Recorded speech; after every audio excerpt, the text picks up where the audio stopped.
So you made the decision to start streaming, which is great. But now you're faced with another hard choice, which is, what streaming software should I use? And there's a lot of options out there. You got Twitch Studio, OBS, Lightstream, OBS Live, and XSplit. Every one of them is a great choice, but I chose Streamlabs OBS. So naturally, that's what this video is going to be on. So why don't you pull up a chair, grab a drink, and let's dig into this topic.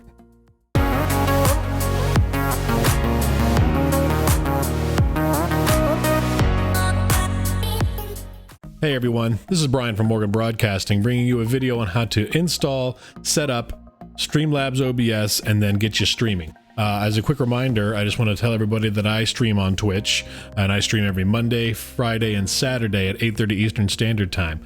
So if you want, just drop on by, hang out in the chat, play some games with us. It'll be a good time. So today we're going to be covering a couple of topics. We're going to be covering installing and logging in to Streamlabs. We're going to be going over all of the features and tabs and all the little buttons and things that the software provides. We're going to be setting up your initial devices like your audio, webcam, things like that. How to set up a scene, assigning hotkeys, and how to get your stream settings set up for a professional looking stream. So why don't we just go ahead and start off with installing Streamlabs. So the first thing we're going to do is we're going to go ahead and download this bad mamma jamma. So if you go to the link below, you will be able to download Streamlabs OBS, or SLOBS as it's referred to. This is a free and open source software, so you won't have to pay anything to get it, but they do have a monthly subscription service that is like 12 bucks a month that gives you access to their scenery library, alerts, and all sorts of other cool stuff. So if that's something you're interested in, go for it. So once you've downloaded SLOBS, go ahead and run the install and just install it to wherever you want to put it. And then the first time that you go to open this, it's going to ask you to what platform you're going to be streaming to. It's going to prompt you for your credentials, and then you just put those in there, and then boom, you are ready to go. Sorta. Before we go further, we need to outline what the major features and buttons do on SLOBS. We're going to be working from the top to bottom to get you guys acquainted with what these are and what they do. The first little camera guy we're going to see up here in the top corner is your editor. Think of this as kind of your home button to bring you back to your main stream, kind of like on your phone. If you are in any other of the tabs, just click this and it'll bring you back to this editor screen. Next button down is the alert box library. This is a newly added feature to SLOBS and is where you can browse the paid Prime membership alerts that are available if you elect to use this service. Down from there we see the themes tab. This is another marketplace where you can find themes for your stream, and you guessed it, it's another Prime feature that requires a monthly subscription. And of course below this is the App Store. This is where you can find other apps to improve the quality of your stream, like music, overlay makers, and other things. Also, this requires a Prime membership. If you are into paying $12 a month for streaming, by all means go for this. They have some really nice overlays and really nice features that are available to you. I just personally decided to do this on my own and make all these as I go in Blender. Moving on down the line, we will see the next set of buttons. This is the dashboard tab. This will take you to your Streamlabs dashboard, which will open in a new browser window. Here's where you're going to configure a lot of the controls of your stream, like your widgets, chatbot, alerts, etc. There's honestly enough stuff on here to warrant a video on its own, and we will probably do another one solely on the dashboard. Next button down from there is the CloudBot. So your CloudBot is where you set all of your controls for what kind of chat is permissible on your stream, as well as being a bouncer for all the internet trolls to keep them from spamming you with links, emojis, or write entire novels in your chat. You can also use Streamlabs tools to moderate your chat if you choose to do so. This will also open in a browser window that leads to this section of the dashboard. Next down is the layout editor. In this panel, you can change the way your editor screen is laid out for you. I'm still currently using the default layout because it makes sense and puts everything where you want it to be. But again, that is all up to you and depends on what kind of information that you want to have displayed. You can add your layout panes from the choices on the left, and once you are happy with the layout, you can drag and drop which elements you want to be displayed in the panes from the lower left of the screen. Down from there we find Studio Mode. Studio Mode is a feature that I seldom use and need to start using this a whole lot more. So in a nutshell, this gives you a preview of the next screen you plan to switch over to, and this way you can ensure that you're not about to switch to a scene that is not ready or that you are not ready to switch to. More commonly what it is used for is to make changes on the fly to your overlay or other various elements without having to stop your stream or make the changes while the scene is visible to the viewers. Generally speaking, you need to make sure you check this before you go live, but sometimes things fall through the cracks and you just need to get it done on the fly. Once you have finished making your edits, you can either click the transition button at the top to make the transition, Or you can simply click studio mode again to go back to editor mode on the scene that you were just editing. Down from there, we find the Get Help button. This button simply opens a browser window to take you to the Streamlabs support website to help troubleshoot some of your issues. Down from there, we can see that there is a logout option. This is if you want to start streaming to a different platform or if you're just really uptight about security. The settings button. This is where some of the whimsical magic of streaming happens. We will be in this later on for setting up our default devices and setting up some of the stream settings to get that ultra high-end look. There's also a pro tip. If you look at the far right side of the screen, you can see that there is a slider with an arrow. Please click this because this is your stream chat and it is something that you will need to be monitoring constantly when you start streaming. I went through a couple of streams having a browser open so that I could monitor my stream's chat, and let me tell you, Chrome is not good for your CPU when you're playing a game, streaming, and having Chrome open. You'll also be able to see your current viewer count and who is in your chat. So here we are with a blank slate, at least most of the way. Now if you are like me and plan to stream different games and want to tailor your overlays for each game, you'll see that there is a drop down above the lower left panel of the editor. This lets you pick which theme you want to go with, but I will let you know that you will have to completely set up each scene if you make any additional ones. This means resetting up all of your peripherals. So the first thing we're going to do is add a new scene. To do this, you will click the plus sign in the lower left pane to add one. Since I have a blank one created here, I won't be adding it again. Then we will move over to the lower middle pane to start adding in some sources. Let's first add a webcam. Just like in the scene pane, we will click the plus sign to add a source. For the camera, we will pick video capture device and then click add source. By default, the add a new source instead option should come up, but here, since we already have a camera set up, we'll need to add a new source instead. And here we can just label it whatever we want. We'll call it camera 2. You would then click add source, and here is where you would set up what you want to use. So we're using the Logitech Brio, and then we would do our configurations. Device default, we're going to change this to custom. Make sure that it is matching what we're trying to output, 1920 by 1080p, 60 frames per second, and that should do it. And that is when that would work. Since we already have this camera set up, I'm going to go ahead and cancel out of this, and we will get rid of camera 2 and just go ahead and add the camera that was already there.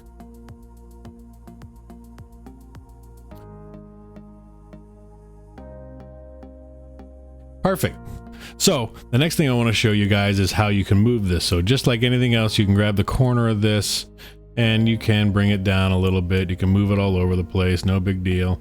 It will go off frame. You will disappear. So whatever is in this 1920 by 1080p square is what's going to be here. So there's a couple other things you can do. If you hold down the shift key and go to drag this left or right, you hold shift and you can actually stretch the image. If you wanted to look super wide, you could actually stretch it down this way if you want to be taller than you normally are. Or if, say, it's in this configuration and you want to crop it into your overlay for your video while you're in your gaming screen, you can actually hold the Alt button and then you can actually crop this down to the size that you want it to be. Just like this. And that's how that works. But since I don't want to do that, we'll just go ahead and stop all of that. So the next thing we're going to want to do is we're going to want to add overlay files. So in this, you're going to do the exact same thing. You're going to hit the plus sign down here, but instead you're going to hit a media source. Now, if you look at these, you can hover through all these and click on them. It will show you exactly what everything is going to require to be considered a source for this. So in media source, we're going to be using a .move file, which is right here, which is what all of my animations are in for Blender. So we'll click media source. And it's just the exact same process. If you wanted to add something new, you would click down here, add from new source, and we'll just say media source just for default. And here is where it's a little different. You would browse to your local file, and then what you would do is you would hit the loop button so that way the animation will continue looping while the animations roll. So as soon as the animation ends, it starts itself all over again. Since I already have 2 of these set up, we're going to go ahead and back out, and we will add the ones that I already have made. So we'll go to media source and we'll do the overlay file first. Add source, which is the light bars. Add source. Let's make our camera big again. All right. So we'll add the source, media source. Add source. Light bars is my overlay. And there you go. If you want to size it a little bit bigger, I would just recommend that you pull it left or right. until it's exactly where you want it to be, and then boom, perfect. Something to keep in mind is that the layers on this work very similar to Photoshop. So when you have sources in here, they're going to be stacked in order from top to bottom. So whatever is on the top of the list is above everything else in the stack queue down here in the sources panel. So say we have our light bars here, it's over on top of camera. If we went and put the camera above the light bars would disappear because now the camera is taking up all of the real estate that light bars would have been on because the camera is on top. So if we switch back, since the light bars has a transparent layer on it, the camera shows through. Just something to keep in mind. Also, something to keep in mind is alert boxes. Make sure your alert box is all the way at the top of this queue here. I don't know how many streams that I've had where I've had alerts where people have followed and said some things and done bits and all the good stuff, and my big dumb head was in the way. So please keep that in mind when you're setting up your scenes. And setting up a game capture is just as easy. What you're going to want to do is, again, add another source, and this time you're going to go down into the game capture. This is going to be depending on the game you're playing, what your screen size is, what your landscape, you know, all of these things are going to come into consideration. So sometimes it'll be good to do display capture. You pick which display you want to capture and then crop it, or you just do game capture if you're at regular 1080p gaming landscape, and that should be sufficient. So just for demonstration, we'll pick a game capture, we'll click add source, we'll go ahead and call this the money maker, and we will click add source. It should automatically detect your display. You click done, and we'll resize it so it looks normal here, and boom, now you have a game capture. So in this mode, if you wanted to, what you would do is you would put your camera on top of this, and then, like I showed before, you would resize it down and bring yourself up into the corner here. And again, you would put your video overlay on top of the camera. So you would have the overlay over the camera over the moneymaker displaying the game. So just make sure you're paying attention to all this stuff and you'll figure it out. It's pretty quick. All right, so we're going to quickly go over setting up hotkeys. So I use hotkeys for triggering GIFs, sound effects in my stream, transitioning from scene to scene, and they're relatively simple to set up. So all you have to do is go down to the settings tab, click on hotkeys, and you would scroll down to the scene in which you were trying to change something. So here's screen capture slobs, and we'll hide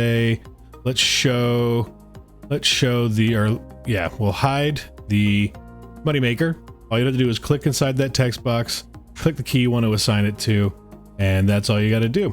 Now, if you want to turn that into a toggle switch to turn the element on or off with the same key, you would go into the show moneymaker, the inverse of it, and hit the same key.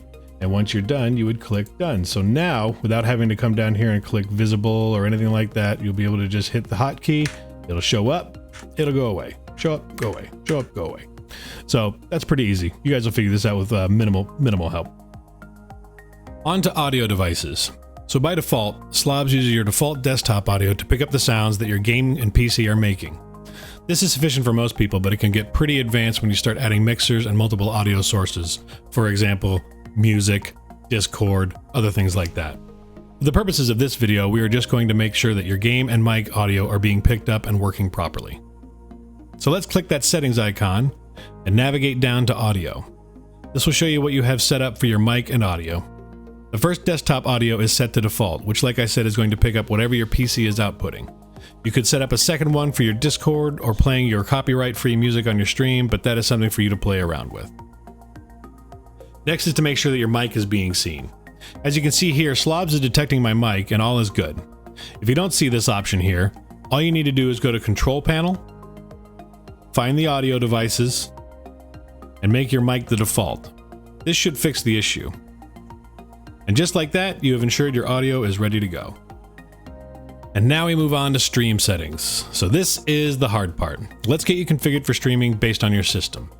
The first thing that you're going to want to do is head over to Google, find speed test, and check what your upload speed is. Whatever that number is, factor in how much of it is 75%. That is what's going to be required by Slobs to send the encoded information over the internet.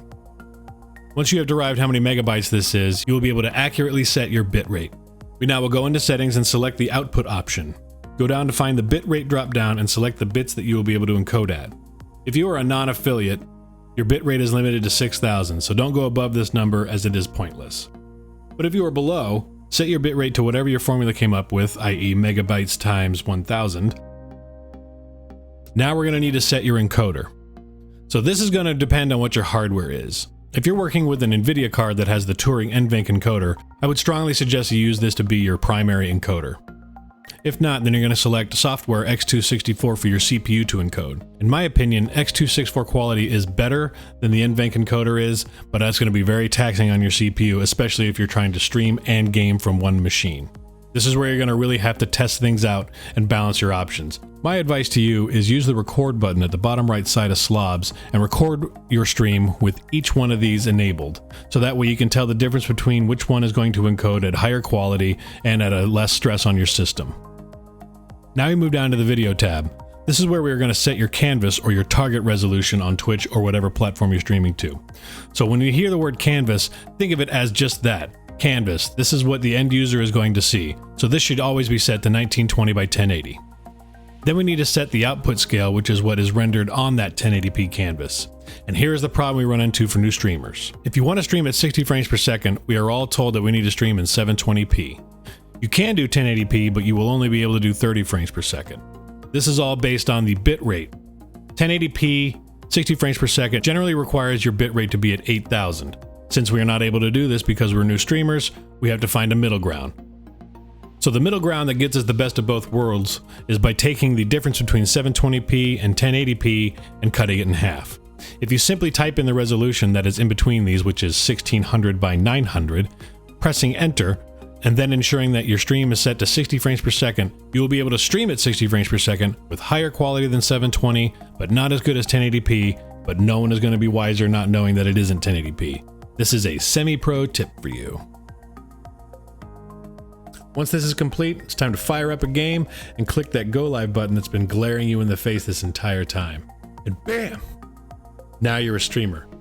If you really are new to this and this video has been helpful, go ahead and let me know what your Twitch handle is down in the comment section and I'll come and check you out. In a non-creepy way, though. Well, I hope you guys liked my video. Hopefully it was helpful enough to get everybody off the ground with streaming. If you haven't already, go ahead and smash that like, subscribe, and bell icon so you can be notified whenever I have new videos coming down the pipe. And until I see you guys next time, game on.